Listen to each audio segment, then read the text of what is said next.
नमस्कार दोस्तों, astro Niket official में आपका स्वागत है। आज हम बात करेंगे फोर्थ हाउस यानी चौथे भाव के बारे में। तो चौथा भाव जीवन के भीतर की गहराइयाँ, आपके सबकॉन्शियस माइंड की गहराइयाँ, मन की स्थिरता, माँ मदर का स्नेह, माँ का प्यार और सच्चे सुख का भाव है, इसलिए इसको सुख भाव भी बोलते हैं। यह दर्शाता है कि व्यक्ति के जीवन में इनर पीस, अंदरूनी शांति और घरेलू सुख और भावनात्मक सुरक्षा कितनी है, क्योंकि ये असली सुख का भाव है, माँ का भाव है। तो क्योंकि माँ से क्या कनेक्ट हो गया, मून यानी चंद्रमा, तो चंद्रमा क्या दिखाएगा, इनर पीस, इमोशनल स्टेबिलिटी। और क्योंकि माँ से जुड़ा हुआ है तो भावनात्मक सुरक्षा जो बच्चे को माँ के साथ ही मिलती है।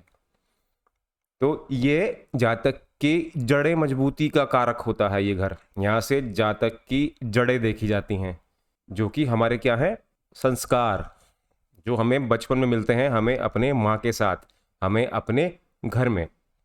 तो ये देखे जाते हैं चौथे भाव से। अब देख लीजिए कि इसके मुख्य विषय क्या क्या हो गए। देखिए, माँ हो गई, मदर हमारी, माँ का मातृत्व, माँ का स्नेह प्यार। दूसरा हो गया सुख और आराम, जैसे सुख आराम में क्या आ गया, घर आ गया, संपत्ति आ गई हमारी सारी, वाहन इत्यादि, व्हीकल्स, और सारे कंफर्ट, डोमेस्टिक कंफर्ट भी इसी से देखे जाते हैं। हमारे घर में हमें किस तरह का माहौल मिला है, कंफर्टेबल है या नहीं है, या अनकंफर्टेबल माहौल मिला है, ये माहौल भी चौथे भाव से देखा जाता है। क्योंकि ये चौथा भाव जो होता है, इसका कारक मून यानी चंद्रमा होता है, तो इससे मन देखा जाता है और इमोशंस देखे जाते हैं, हमारे मन और भावनाएं। तो इससे क्या हो गया, इमोशनल पीस और स्टेबिलिटी। माँ के बाद क्या आ गई, मातृभूमि, इससे होमलैंड देखा जाता है, घर देखा जाता है, मतलब हमारा जो घर जहाँ पर स्थित है, वो जगह, वो क्षेत्र, वो इलाका या हमारा देश, वो भी चौथे भाव से देखा जाता है। ये जब हम फॉरेन लैंड के बारे में बात करेंगे, फॉरेन जो सेटलमेंट के बारे में बात करते हैं, तब भी चौथे भाव को अध्ययन करना पड़ता है। माँ का कारक है ये घर और हमारे सुख सुविधाओं का, और मन का कारक है तो बचपन के संस्कार भी देखे जाते हैं इससे, बचपन के संस्कार और परवरिश, जिससे कि फैमिली वैल्यूज आ गई, अपब्रिंगिंग आ गई हमारी, बचपन के संस्कार आ गए। ये सब फोर्थ हाउस की मेन थीम्स हैं। ये क्या सिखाता है, देखिए, सबसे पहले सिखाता है ये मन की शांति। ज़्यादातर लोग इसको सुख भाव बोलते हैं, लेकिन ये मन की शांति का भाव पहले मानिए इसको। जब तक मन की शांति नहीं मिलेगी तो सुख नहीं मिलेगा। ये सिखाता है कि सच्चा सुख सिखाता है, देख, सच्चा सुख होता ही तब है जब मन की शांति हो। बिना मन की शांति के कोई भी सुख नहीं हो सकता। तो ये क्या सिखाता है, पहले मन की शांति, फिर बाकी चीज़ें, फिर घर, फिर गाड़ी, फिर लग्जरीज, ये सब बाद में आता है, पहले मन की शांति आती है। तो हम ये दिखाएगा कि हम भीतर से कितने शांत हैं, अंदर से कितने शांत हैं, भावनात्मक और ग्राउंडेड हैं कि नहीं, हमारे इमोशंस किस लेवल पे वाइब्रेट कर रहे हैं। ये बताता है कि घर सिर्फ चार दीवारों का नहीं होता, ईंट पत्थर का नहीं होता, बल्कि भावनाओं का मंदिर है। याद करिए बचपन का घर कैसा होता है, जहाँ पर हमारी नर्चरिंग होती है, हमारी माँ होती है, हमारी केयर होती है, वो होता है घर। बड़े बड़े बंगले, कोठी, ये सब घर नहीं होते हैं।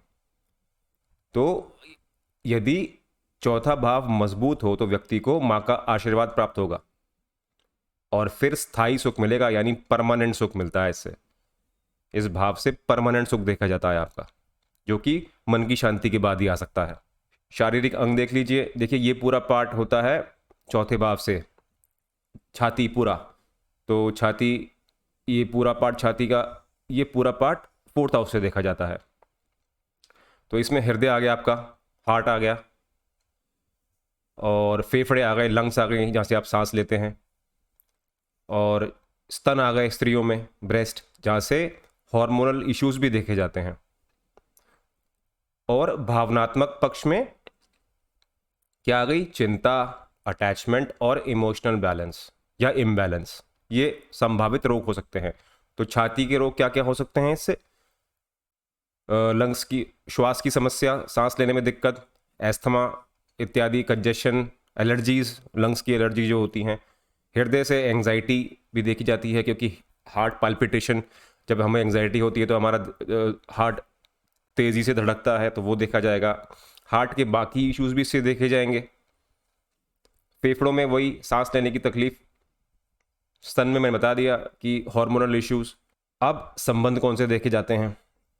देखिए, क्योंकि ये मातृत्व का घर है तो माँ का संबंध देखा जाएगा, माँ का स्नेह, आशीर्वाद, और जहाँ तक कि माँ की हेल्थ भी यहाँ से देखी जाती है। यदि ये भाव एफ्लिक्टेड है तो जहाँ तक कि माँ की हेल्थ में भी कुछ गड़बड़ी हो सकती है। इससे परिवार देखा जाता है, खासतौर से घर का माहौल, डोमेस्टिक पीस। देखिए, परिवार का होना या ना होना ये तो देखा जाता है सेकंड हाउस से, जो इमीडिएट फैमिली होती है। जब हमने सेकंड हाउस डिस्कस करा था तो ये मैंने बात आपको बताई थी। लेकिन परिवार का माहौल कैसा होगा वह यहाँ से देखा जाएगा, चौथे भाव से। तो परिवार का होना, उसका अस्तित्व सेकंड हाउस, और परिवार का माहौल फोर्थ हाउस। मातृभूमि, जैसे हमने पहले भी डिस्कस कर लिया था इसके बारे में, होमलैंड कनेक्शंस। प्रॉपर्टी भी देखी जाती है, ये भी क्योंकि प्रॉपर्टी भी सुख सुविधा में आ गई। मित्रता, खासतौर से मित्रता में जो भावनात्मक जुड़ाव होता है मित्रों में, जो हमारे बचपन के मित्र होते हैं खासतौर से, वो देखे जाते हैं इससे। क्योंकि बचपन में जो हमारी मित्रता होती है वह स्वार्थ पे नहीं टिकी होती, वह भावनाओं पे टिकी होती है। अब देखिए, मानसिकता और भावनाएं, ये क्योंकि फोर्थ हाउस चंद्रमा का भी होता है तो इससे अवचेतन मन, हमारा सबकॉन्शियस माइंड या हमारे मन की गहराइयां देखी जाती हैं। तो मन की गहराइयां कब बनती हैं? बचपन में। तो बचपन के अनुभव आ गए, एक्सपीरियंसेस आ गए, जो हमारे वर्तमान सोच को प्रभावित करते हैं, बचपन के एक्सपीरियंसेस। देखिए, बहुत से साइकोलॉजिस्ट बोलते हैं कि जो हमारी प्रोग्रामिंग बचपन में हो जाती है, खासतौर से 7-8 साल तक, उसी पर बेस्ड हमारा पूरा जीवन बीतता है बाकी का। तो बचपन का जो अनुभव होता है उसी से हमारा सबकॉन्शियस डेवलप होता है। तो यदि यहाँ शुभ स्थिति होगी चौथे भाव में ग्रहों की, राशियों की, तो जो अवचेतन मन होगा वहाँ पर हमारी इमोशनल स्टेबिलिटी होगी, जहाँ तक केयरिंग और काम होगा।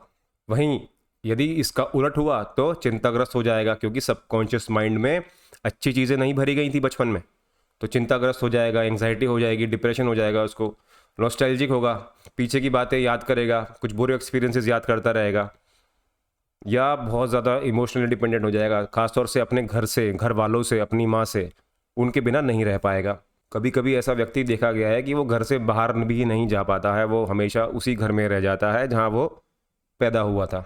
तो उसकी खास कुछ तरक्की नहीं हो पाती, क्योंकि तरक्की हमेशा घर से बाहर ही होती है। अब इसकी आध्यात्मिक दृष्टि देख लीजिए। देखिए, चौथा भाव क्योंकि सुख सुविधा का है तो माँ लक्ष्मी का भी हो गया, इसमें माँ भी आ गई और लक्ष्मी जी भी आ गई और चंद्रदेव भी आ गए। फोर्थ राशि यानी कर्क, तो इसके जो लॉर्ड होते हैं वो चंद्रदेव होते हैं। तो क्योंकि ये चंद्रदेव से जुड़ा हुआ है तो मैंने बताया कि पहले मन शांत होगा तभी सुख सुविधा मिलेंगी। तो ये सुख भीतर से आता है, मतलब अंदर से आएगा। आपकी मन जब तक शांत नहीं होगा तब तक आपको सुख नहीं मिलेगा। पहले चंद्रदेव सुख देंगे, तब माँ लक्ष्मी सुख देंगी। पहले आप इमोशनली स्टेबल होंगे तभी आप सुख की प्राप्ति कर सकते हैं। तो ये इसका आध्यात्मिक दृष्टिकोण है। तो इस भाव में चंद्र की स्थिति हमारे मन की दिशा तय करती है, हमारा मन किस तरह से कार्य करेगा। जहाँ मन शांत है वहीं ईश्वर का निवास है, और जहाँ मन शांत है वहीं लक्ष्मी जी का भी निवास है। यही चौथे भाव का सार है। बहुत से लोग चौथे भाव को खाली लक्ष्मी से जोड़ के देखते हैं, पैसे से, सुख सुविधाओं से, लेकिन पहले आप अपने मन को तो मजबूत करिए, तभी तो चौथा भाव एक्टिवेट होगा। देखिए, कुछ सरल उपाय देख लीजिए। माँ की सेवा करें, देखिए ये तो बेस्ट उपाय है। उनके चरण स्पर्श करें, चरण दबाएं उनकी, यदि उनके पैरों में दर्द इत्यादि रहता है। यदि वो अभी आपकी माता जी यंग है तो उनके कुछ शारीरिक दिक्कत नहीं है तो उनके काम में हाथ बटा दीजिए। तो इससे क्या होगा, मन की शांति और सुख की प्राप्ति होगी। सोमवार को चंद्र मंत्र का जाप कर सकते हैं, डेली भी कर सकते हैं। रात को करिएगा जब चांद निकल जाता है। ओम सोम सोमाय नमः का पाठ करिए। इसमें आप वीनस यानी शुक्र ग्रह का भी बीज मंत्र कर सकते हैं, जो कि होता है ओम द्राम द्रीम द्रोम सह शुक्राय नमः। इससे भी फोर्थ हाउस, स्पेशली जो फोर्थ हाउस में सुख सुविधा जो आती हैं, जो वह जो लक्ष्मी की जो कृपा आती है वह इस मंत्र से आ सकती है। शुक्र के मंत्र की बात कर रहा हूँ। गाय को हरी घास खिलाइए, क्योंकि गाय में लक्ष्मी जी का और चंद्रमा का आशीर्वाद छुपा होता है। घर में कपूर जलाएं। जलाने का मतलब है कि जो आजकल तो इलेक्ट्रिक बर्नर आता है, तो उसमें अच्छी अच्छी खुशबू भी आती रहती है, तो वो जलाइए, बहुत बढ़िया रहता है। नेगेटिव ऊर्जा के लिए तो बहुत अच्छा रहता है, लेकिन होना चाहिए ओरिजिनल कपूर, जिसको बोलते हैं भीमसेनी कपूर जो आता है। चांदी का आभूषण पहन लीजिए, कोई भी चेन इत्यादि, या फिर कोई रिंग, महिलाएं विशेषकर रूप से, तो ये भी चंद्र ग्रह को मजबूत करता है। तो क्या आज की वीडियो में निष्कर्ष निकाला हमने कि सुख का स्रोत बाहर नहीं बल्कि अपने भीतर है। पहले मन की शांति, फिर सुख सुविधाएं, फिर पैसा। जब मन शांत होगा तभी बाहरी सफलता भी मधुर लगेगी। पहली बात तो आएगी भी बाद में ही, तभी आएगी जब मन शांत होगा, आएगी भी तभी, और फिर आने के बाद मधुर भी तभी लगेगी जब मन शांत है, अंदर से सुखी हैं हम तब। तो माँ का आशीर्वाद, परिवार का साथ और मन की स्थिरता, माँ, परिवार और मन, यही सच्चा स्थायी परमानेंट सुख है। तो आज के लिए बस इतना ही। यहाँ तक बने रहने के लिए आप सभी लोगों का बहुत बहुत धन्यवाद।